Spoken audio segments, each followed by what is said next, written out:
Today from the global lane, defending religious freedom around the world. Less of a priority for the USA. Without the United States as an active superpower promoting democratic values, Christians and other people persecuted for their faith are going to suffer. Global child trafficking from orphanages. Traffickers target children in orphanages into other exploitive environments, whether that is child labor or sexual exploitation. Biden's vaccine mandates and sharing science with the U.S. Supreme Court.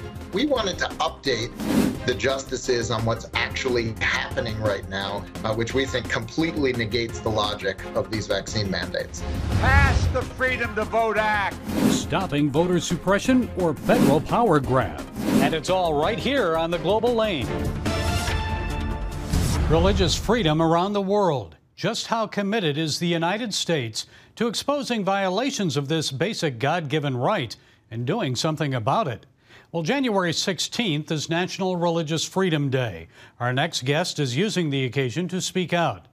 Hedya Miramati is a former Muslim who heads up Resurrect Ministry. She insists the Biden administration is a big obstacle, not an advocate for persecuted Christians and religious freedom. What do you see as being the biggest obstacle to religious freedom from this administration? First of all, thank you for having me, and thank you. It's an honor to be here.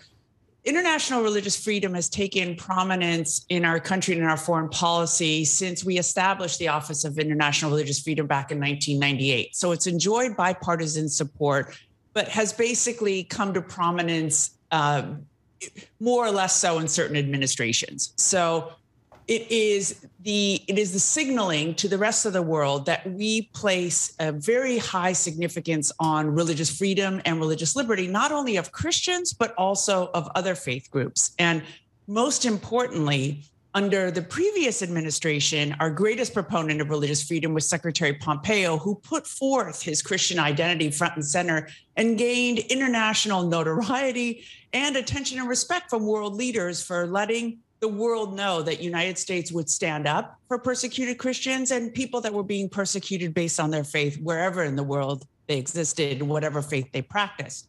Unfortunately, in this administration, and the office head of religious freedom has signaled that this administration was going to balance foreign policy interests and balance human rights with religious freedom. So it wasn't going to take the prominence that it did under the previous administration.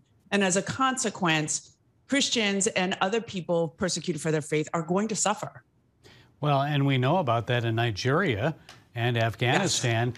In Afghanistan, we know a lot of secret Christians there left when the Taliban took over, but some remain behind. And knowing what you know about radical Islam, what are they facing? What can you tell us about those who are still there?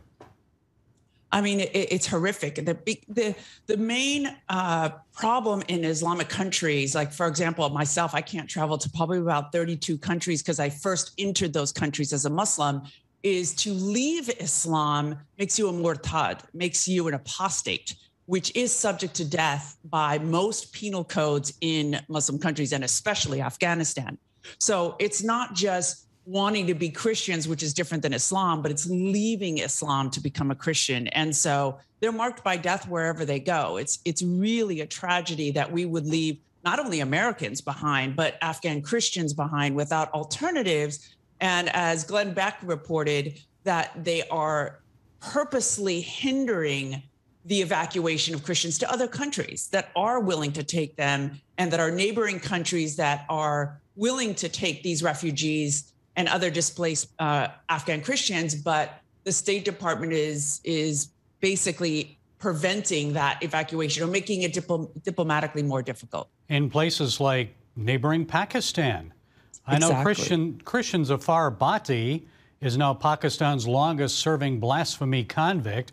Earlier this month, a judge sentenced him to death, and he's accused of sending blasphemous text messages about Muhammad's mother, yet his defenders say the messages were discovered on a phone that wasn't even his. Bhatti is illiterate.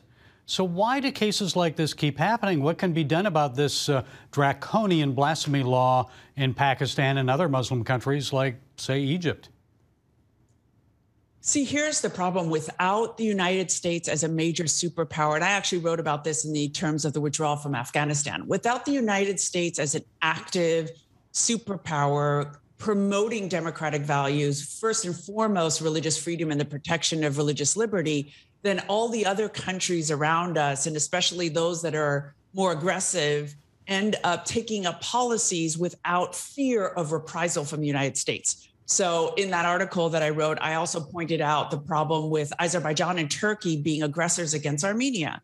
In the 100-year anniversary of the genocide, even though the Biden administration acknowledges the genocide, we give $100 million in new aid to Azerbaijan without requiring them not to invade Armenia. So whether it's the Egyptian laws or it's what's happening in Afghanistan or other Muslim countries, Pakistan, as you mentioned, without the United States forcefully and very clearly articulating that it is at the forefront of our policy, these aggressive Islamic nations will continue to persecute Christians, whether they've converted or they're indigenous Christians, if we don't stand up for those rights. Okay, I'm sorry we're out of time. Hedja Miramati, thank you for sharing your time and insights with us. We appreciate it. Thank you so much for having me. Orphanage trafficking, recruiting children into residential care institutions for the purpose of profit and exploitation. It's happening around the world, and little is being done to stop it.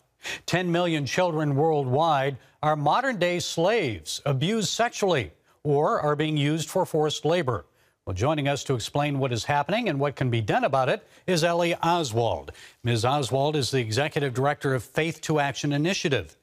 Ellie, thanks for joining us. So a new report from Lumos reveals that more than 5 million kids in orphanages around the world are in danger of being exploited to secure charitable donations. Tell us more about that. Yeah, we do know more than 5 children around the world, 5 million children, are living in orphanages, and therefore they have either been victims or at risk of being victims of what Lumos calls institution-related trafficking. And that's really 4 different things. One is children being recruited into institutions, what we would call orphanages or children's homes. And this is really called orphanage trafficking. And often it's families out in the country who are convinced by really recruiters that they should turn their children over to the orphanage for a better life. And we know that's not really what those children are receiving. Instead, they're being exploited for funding and support that doesn't go directly to those children. And the second way that trafficking is really interlaced with orphanages is traffickers target children in orphanages and find ways to get those children into other exploitive environments, whether that is child labor or sexual exploitation. This report also highlights what we know is true, that when young people come out of orphanages, when they age out, at 18 years old, they're at much higher risk of ending up in exploitive situations on the streets and otherwise. And finally, the report highlights how when victims of trafficking are brought out or rescued out of their situation, they're often taken to orphanages. And we know that this isn't the best place for them. It's not a place that can provide the stability that they need coming from a really vulnerable place. So the report really highlights a messy kind of interlacing between orphanages and trafficking that I think it's important that we all learn about. And I must point out that many orphanages are good. Christian groups are helping to provide for children that otherwise would go without food, a decent education, keep them secure from the streets and exploitation. But then there are others. I understand in countries like Cambodia and Uganda, some orphanages are placed specifically in tourist hotspots. Why is that? Tell us about that. Exactly. I think we need to think about how the direction of funding for orphaned and vulnerable children plays a really significant role in creating an environment where orphanage trafficking can happen. Billions of dollars are sent to orphanages every year. We just worked with the Barna Group on a study that found that $2.5 billion every year are sent from U.S. Christian individuals to some sort of residential care, whether that is an orphanage, children's home, group homes. So, wow, that's incredible. $2.5 billion billion. At first glance, the generosity is just overwhelming. But then when you think about it a little bit, you realize that's a lot of money. And in some ways, it's created a bit of an industry. And unfortunately, if this is an industry, children become the commodity. And so when we see motivation around financial gain, when it comes to children, developing countries, poor countries, have an incentive to keep orphanages because orphanages equal money. And that limits our ability to pursue what's really best for kids. And there are other options for most of these children around the world. Well, let's talk about what can be done then about this. How can Christian groups and individuals that are helping overseas orphanages, and I guess even some right here in the USA, be assured that their support isn't going to enable child exploitation? What can be done? Yeah, there's a growing movement that's recognizing the value of family and really pursuing other options for these children. And so there's an achievable alternative that puts children at much less risk. And that's what we call family care. And the best way ultimately to meet the needs of vulnerable children is to strengthen the capacity of their families to care well for them. So that means identifying vulnerable families and making sure that they're well equipped to care for their children. That's something that the local church is so well equipped to do. The second is directing our resources so that our funding, our mission trips and volunteering, even government services are targeting vulnerable families, and then supporting alternative family options like foster care and adoption in these countries so that every child has the opportunity to be raised in a place where they can find their identity and their belonging and their safety. And we see organizations working all over the world towards this new vision of how we care for orphaned children. And there's a lot of wonderful things happening across the world. Okay, what a concept, raising the standard of living for some of these impoverished families. I know in Afghanistan they're selling their children right now because they're hungry. Ellie Oswald, Executive Director of Faith to Action Initiative. Thank you, Ellie, for sharing your time and insights. Thank you so much. Just the facts, ma'am, just the facts. While the U.S. Supreme Court heard constitutional arguments against the Biden administration's vaccine mandates, a friend of the court brief filed by another group provided the court with scientific reasons to strike down the president's order. Well, joining us to explain is Phil Kerpen. He's president of American Commitment Foundation. Okay, Phil, it's interesting because I know your group filed an amicus brief not based on the constitutional merits of the vaccine mandates, but based on science. What did you share with the court? Please explain.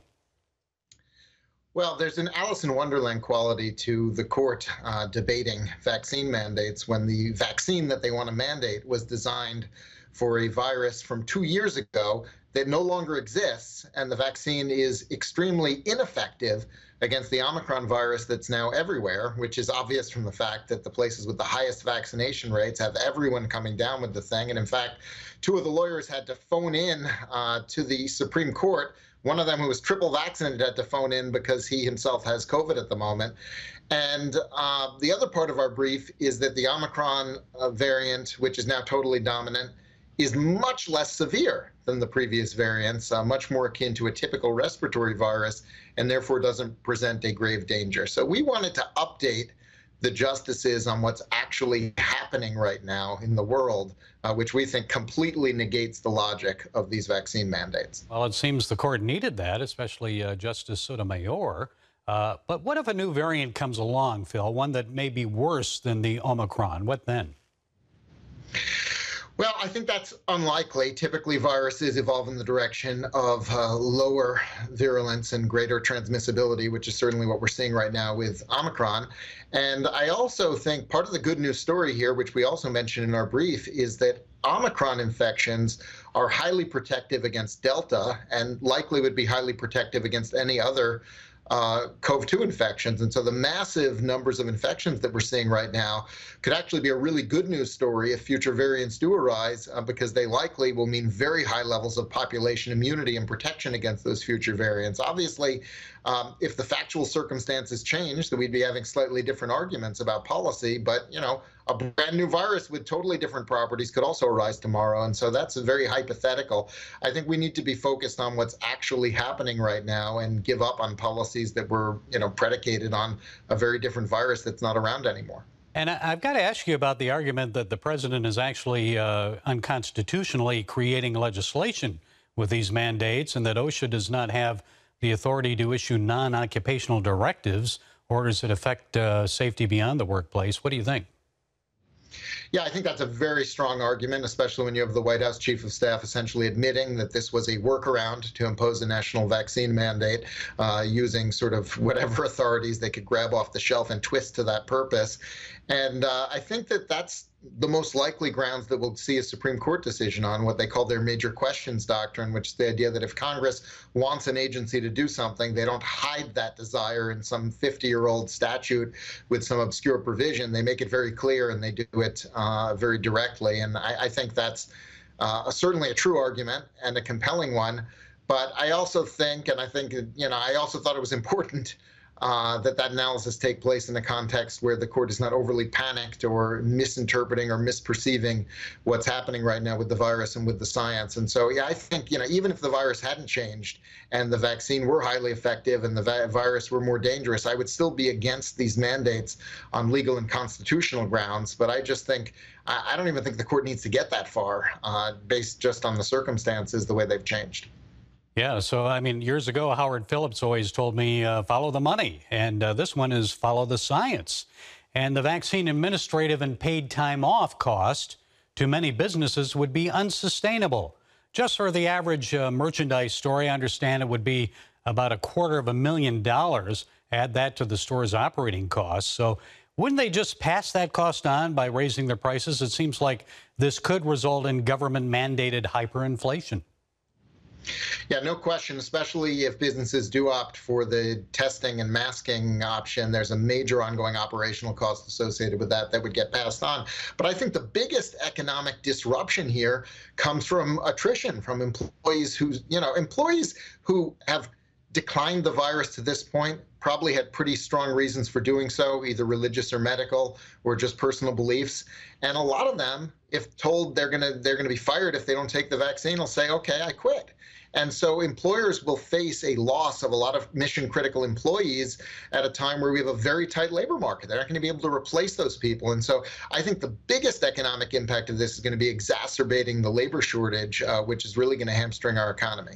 Well, we're already seeing the effect of some of that on police forces, fire, nurses, and hospitals. No wonder hospitals are overwhelmed. A lot of people changing jobs and staying home. So, Phil Kerpen, thank you for being with us. We appreciate your insights. My pleasure. The political rhetoric is flying in Washington as President Biden and congressional Democrats try to convince Americans they need new voting rights legislation. Their proposal would grant the federal government more power over states and radically transform the way Americans vote. Charlene Aaron explains. Pass the Freedom to Vote Act. Pass it now.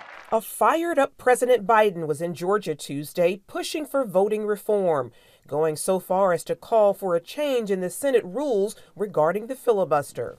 I believe that the threat to our democracy is so grave that we must find a way to pass these voting rights bills. Debate them, vote, let the majority prevail. And if that bare minimum is blocked, we have no option but to change the Senate rules, including getting rid of the filibuster for this. The president maintains the Voting Rights Act is necessary to counter changes in voting rules in 19 states, including Georgia, that Democrats contend restrict access to minority voters. Republicans say the federal bill aims to create nationalized elections by requiring uniform rules for all states. The bill has no chance of getting the 60 votes needed to overcome a GOP filibuster in the evenly divided Senate. That's why the president says he'll support a one-time change in the filibuster rule. Senate Minority Leader Mitch McConnell says that will break the Senate. The Senate Democratic leader is trying to bully his own members into breaking their word, breaking the Senate. However, some Senate Democrats aren't ready to back the plan. West Virginia's Joe Manchin and Arizona's Kyrsten Sinema not on board. We need some good rule changes to make the place work better, but getting rid of the filibuster doesn't make it work better. Meanwhile, a controversial law allowing non-citizens to vote went into effect in New York City this week. While it doesn't apply to state and national elections, the Democrat City Council and Democrat Mayor support the law, giving 800,000 non-citizens the right to cast ballots in local elections. Charlene Aaron, CBN News. Folks, non-citizens should not be allowed to vote. We need less foreign influence in our elections and government, not more. And why do Americans even need a new Voting Rights Act? The Voting Rights Act of 1965 already prohibits racial discrimination in voting. If there are violations, voters can take those violators to court. Those pushing this proposed law say too many states are suppressing the vote. Okay, so just as Donald Trump's opponents have demanded that he show hard evidence of voter fraud in the 2020 presidential election, let's demand that President Biden and others prove there's been massive voter suppression. It's a myth. Did you know that it's now actually easier for Americans to vote? 34 states and the District of Columbia allow no excuse absentee voting by mail. 8 states now allow all their elections to be held exclusively by mail. But mail-in balloting actually increases the risk of fraud. We showed you some evidence last year, like people illegally emptying mailboxes filled with mail-in ballots. And then there's the argument that the voter ID requirement makes it harder for people to vote. Really? Doesn't it actually safeguard our elections by requiring proof that the person voting is actually the person who registered? In most states, they'll give you a free ID if you cannot afford one. You just have to make the effort to go and get it. Folks, this all is political theater and demagoguery designed to give the federal government and Democrats greater and continuous control over our voting system and lives. And threatening to end the Senate filibuster? Well, think twice, Mr. President. What goes around comes around. When Republicans win the majority in Congress, which is probable in the next election, they'll use it against Democrats. So no, Mr. President, America doesn't need new voting rights legislation. What we do need are term limits to get rid of professional politicians who enrich themselves and gain more control by forcing their dumb ideas on the American public. Well, that's it today from the Global Lane. Be sure to follow us on the CBN News and NRB channels, social media, and our broadcast affiliates. And until next time, be blessed.